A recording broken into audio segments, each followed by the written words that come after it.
Welcome to SV Union School and Junior College Presentation Standard 8, Subject English 4.3 The Bees Poem.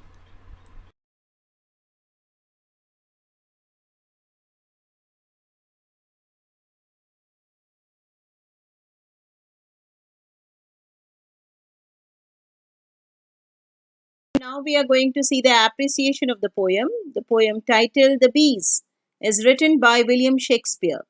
The poem is written in the free verse style, so there is no rhyming scheme for this poem. Figure of speech mostly used in this poem is metaphor. For some, poet has used personification, onomatopoeia, and alliteration to reflect the world of bees. The poem is inspirational, and the poet has used the bees as example for human beings to follow and put into practice their way of governing. Poet finds order, obedience, and discipline in the kingdom of the bees. The implied meaning of the poem is he advises how a kingdom inhabited by people should be governed.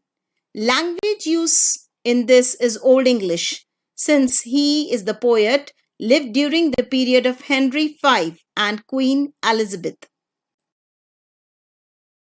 And here is the summary of the poem. The poem The Bees gives a vivid description on what has happened in the kingdom of the bees in a poetic form. Here the poet is showing through the poem the life of the bees in an orderly manner as against the belief that the bees lived a leisure life.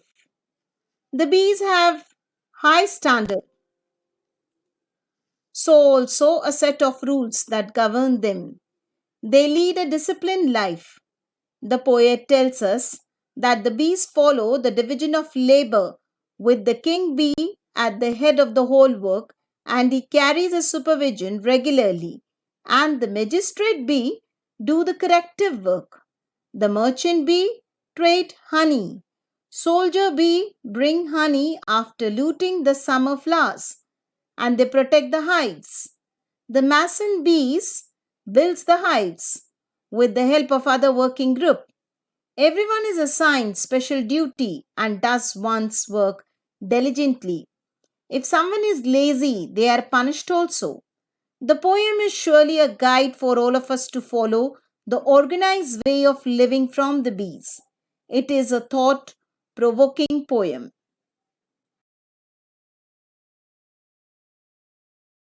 And here we are going to see the figure of speech. And that number one, so work the honey bees, creatures that by a rule in nature teach. This line stands for inversion. The order of the words have been changed for poetic effect. The correct order should be so honeybees work, creatures that teach by a rule in nature. Number two, where some, like magistrates, correct at home. For this, there are two figures of speech, and that number one is inversion. The order of the words has been changed for poetic effect. The correct order should be others correct at home like magistrates. And second figure of speech is simile. There is a direct comparison between the bees and magistrates. With the figure of speech, number three, others like merchants venture trade abroad.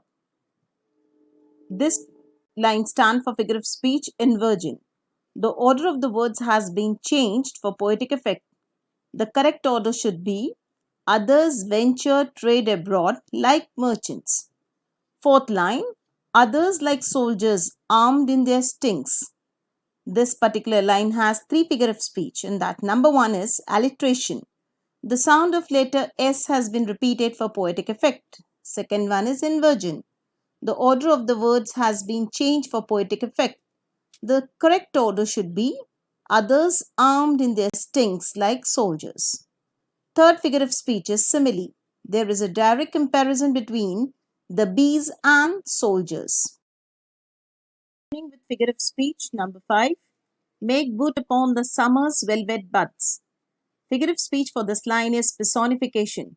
The summer season given the human quality of owing the buds. Number 6, which pillage they with merry march bring home. The figure of speech for this particular line is alliteration. The sound of letters M and W have been repeated for poetic effect. Seventh one is to the tent royal of their emperor.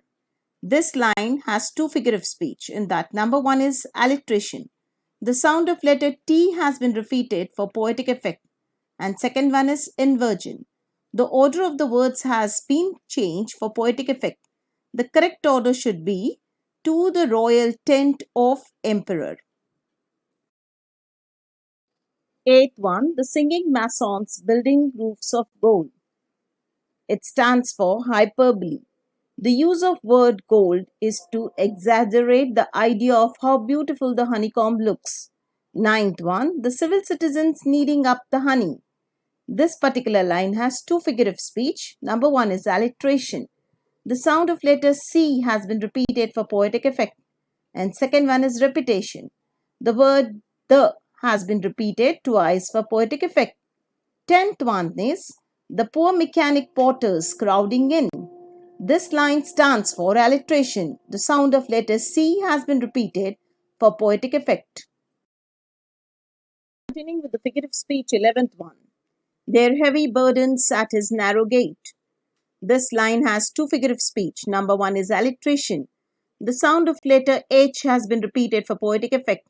Second one is metaphor. This is an indirect comparison between the entrance of Emperor's B's tents and the narrow gate. 12th line is the sad-eyed justice with his slurry hum. This particular line stands for figure of speech onomatopoeia. The word hum denotes the buzzing sound that the bees make. Number 13, delivering over the executor's pail, the lazy yawning drone. This particular line has two figure of speech. Number one is alliteration. The sound of letter D has been repeated for poetic effect. And second one is inversion. The order of the word has been changed for poetic effect. The correct order should be delivering the lazy yawning drone over the pale executors. Thank you.